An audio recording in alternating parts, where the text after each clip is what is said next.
Thanks for joining me today, and I am going to be talking about fabric, mostly associated with quilting. So if you're new to quilting, questions about fabric, what kind of fabric to choose for quilting, and what are all these precuts that you're talking about, then this video is for you. Hi, I'm Wendy Haney, and I love quilting, which is why I have this YouTube channel to share my joy of quilting with you. Fabric. Yep, if you're going to do quilting, you're going to want to use 100% cotton fabric.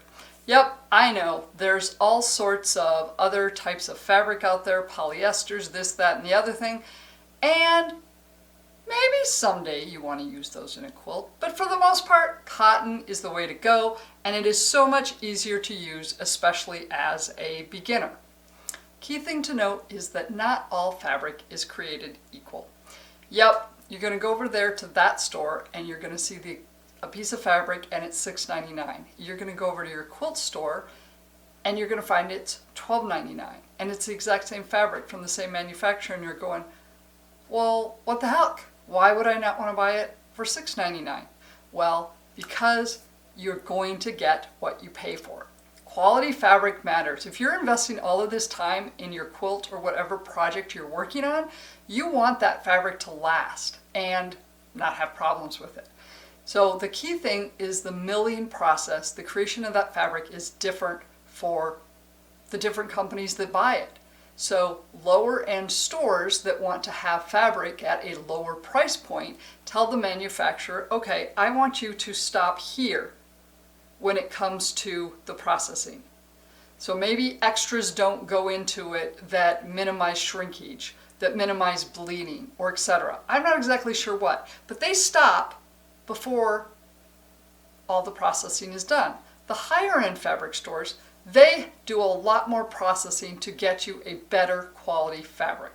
So be aware of that. You are getting what you pay for. And so you really want to look at the two things. Your budget, because you know what? If you are on a budget, I would much rather you buy a lower quality fabric that you can afford and still allow you to quilt than to not quilt at all. But you also want to look at the quality of it and what that quilt is going to be used for. If that quilt is going to be used for, say, a baby, and it's going to get washed a lot, you want good quality fabric that's going to maintain its strength and maintain its color and vibrancy and everything else that goes with it. Because that is, I mean, if you're making a baby quilt, you really love somebody and you want that to last. So think about those things as you choose your fabric. So you also, if you're like me, I have a lot of fabric that has gotten handed down over the years. Some that I used and sewed with when I was sewing in high school. Things from my mom, oh my gosh, things from my grandma. And it comes out of bins, and I'm like, okay. Back in those days, they weren't necessarily working with 100% cotton fabric, especially if it was for clothing. So an easy way to tell whether some fabric in your collection is actually 100% cotton or not is fill a sink with some water and then get a match, lighter, whatever, something that has a flame, and cut a small piece of fabric off a swatch of fabric off your fabric, and then light it, holding it over the sink with the water. And if it melts, that's not 100% cotton fabric, and you probably don't want to be working with that, at least not for a quilt. If it turns into ash, you're golden. Go ahead and use that fabric. Okay, pre-wash or not pre-wash? That is a question that's been going on for years. And personally, for the most part, I don't. I just don't. I used to, especially when we were making clothes, always pre-wash your fabric because you wanted to shrink before you sewed it all up, so that way when you made that garment, you knew it was going to fit when you were done instead of shrinking. So maybe some of the reasons why you maybe don't want to pre-wash your fabric. Well, because you're like me. I go to the fabric store, I get what I want, I come home, I'm ready to quilt now. I don't want to have to wait. Throw it in the wash. then wait for the dryer. And oh yeah, after out of the dryer, then I have to iron it before it's ready to actually be used. Don't have no time for that in my life. If I'm using non-pre-washed fabric on both the front and the back of my quilt, because that's the recommendation. If you're going to pre-wash it all. If you're not, don't wash any of it.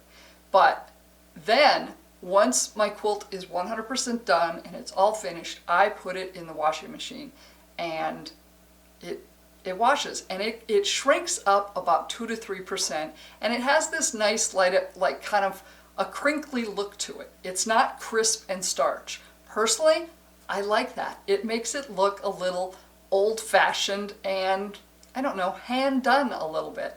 And so I like that look. If you don't, you may want to pre-wash.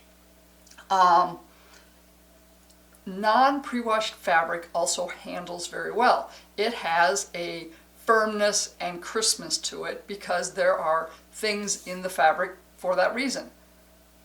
And that works well, and as a new quilter, a lot of times that's good to have that in there. With that said,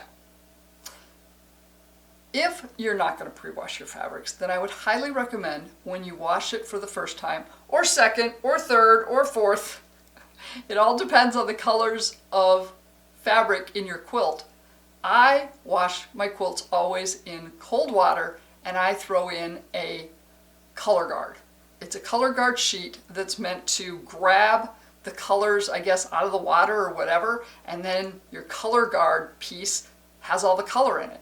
And so personally, I would make sure that you do that a couple times, especially if you've got dark blues, reds, those really rich, vibrant colors. Do that a few times until that color guard sheet comes out a heck closer to white. And a lot of times when I'm giving quilts, I make sure I give them some of those with a note on washing instructions.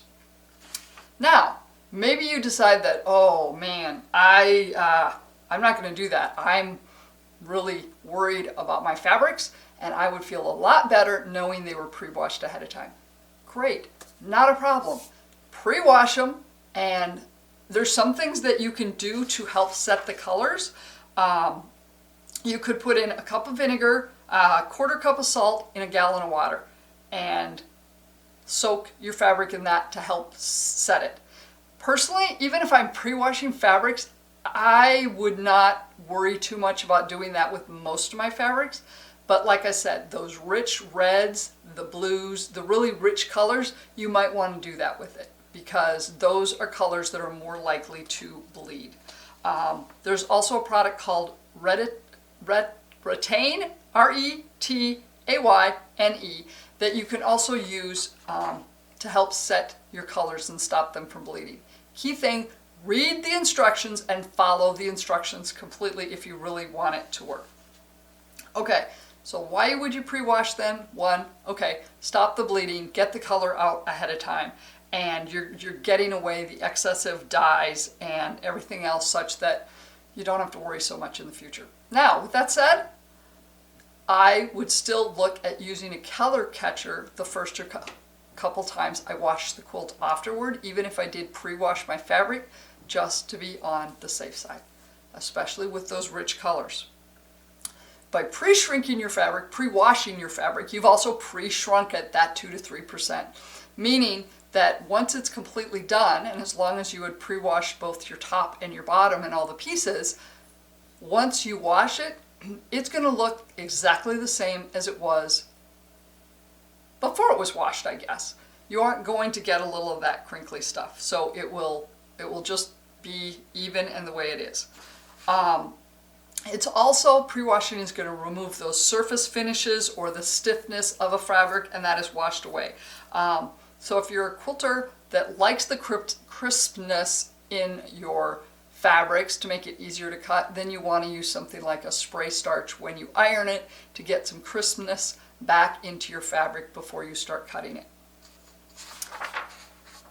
Now, for me, I have kind of a stash of fabric over there. Or, like I said, a collection of fabric that I may have gotten from my mother or my grandmother. I have no idea whether that fabric was washed ahead of time or not. Maybe, Possibly, don't know. So if I'm going to start using that in a quilt with other things that I know I haven't pre-washed, it's like, okay, I need to be aware that I might have a difference of shrinkage on things. So it's just something to be aware of. Or I go, you know what? I don't know. It's not my norm, but I'm going to pre-wash everything, even any new fabric I got to go with it, just to be safe, so I know my fabrics are going to match when I'm completely done. So as I mentioned, washing your quilt when you're done. So when you're all done quilting, a lot of times you may have markings on them because of where you marked for the quilting, or we just have oily stuff on our hands, or if you're like me, I have a dog in the house, and when I lay the fabric out on the floor to look at it, to position things, sometimes Charlie likes to come and help. And he thinks it's his job to give me his opinion on it. So when I'm done with the quilt, I will throw it in the wash with a color catcher, before it goes to its new home. And that means it's all clean and fresh, smells wonderful, no dog fur, and it's washed out any markings that might be visible. And at least I've gotten one chance at that color guard to see how it's going to turn out. Now, if I were to wash it and that color guard had a lot of colors on it, I may opt to wash it a couple times till I could see that my color catcher was less full of color. Totally up to you, but those are some thoughts on what I do. Okay, now let's talk precuts. Precuts are wonderful. So maybe the whole thought of needing to go out and figure out all the colors you want for your quilt and making sure they look good together, and then cutting it and making sure you know how to cut things straight is just a bit daunting. And you're like, that's where precuts come in. Precuts are fabulous because what they are a collection of fabrics that are all in the same line. So they match, the colors match, the designs match. You don't have to think about whether this set of fabrics are going to go well together or not, because it's already pre-done for you. And then it also comes in pre-cut sizes. No cutting. So here we go. We have mini charm packs. Minis are 2.5-inch squares. And the package here is Turning Leaves by Moda, and they have 42 squares in a package. Key thing to note with your precuts is not each different type of precut has a different number of squares in it. So make sure you look at that so it matches your pattern and you have enough. Mini charm packs, little, I don't use them a lot. Okay, next up are charm packs. Charm packs are 5-inch squares. And this one is from Stonehenge, and it has 36 pieces. So there were 42 in the 2.5-inch mini charm pack, but only 36 in this particular 5-inch charm pack. So pay attention to that. This one here, the charm pack, has a pinked edge. So if your packs have pinked edges, you want to sew on the very farthest edge out. That's where you want to start matching your 1/4-inch seam. Okay, next up are layer cakes, 10-inch squares. And you're thinking, wow, that'd be kind of boring, 10-inch squares in my quilt. Well, yeah, but here's the thing. The layer cakes, you can slice them and dice them like a cake any way you want.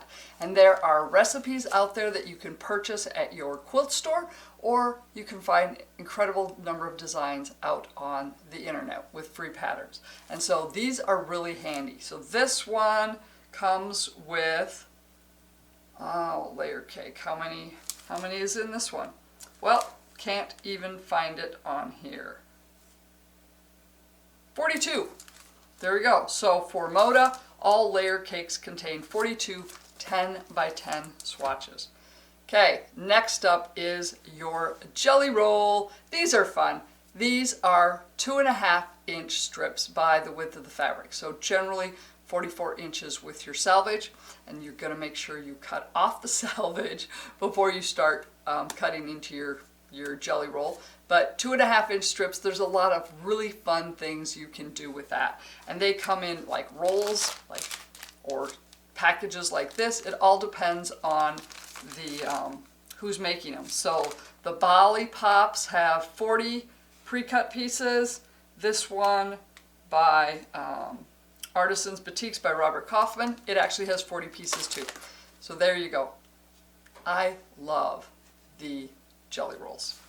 Then we have fat quarters. Fat quarters are really handy. You can get fat quarter bundles that come from a manufacturer or it may be a set that your fabric store has chosen to pre-cut and have prepared and put in a bundle of matching fabrics. Or a lot of times you'll go into a quilt store and you'll find a rack or a shelf of all sorts of pre-cut fat quarters, which is really nice, and they're kind of addictive. A fat quarter is a yard of fabric that is cut in equal dimensions in 4 equal rectangles, so they are 18 by 22 approximately, and they're just a handy size. It's so much easier to get more cut out of a fat quarter versus a normal quarter yard cut. Okay, so a few things though you're going to want to note.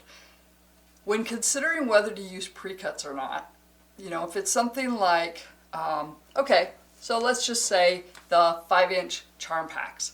These would be a great way for a beginner quilter to get started. Get a couple of the charm packs and make a patchwork quilt.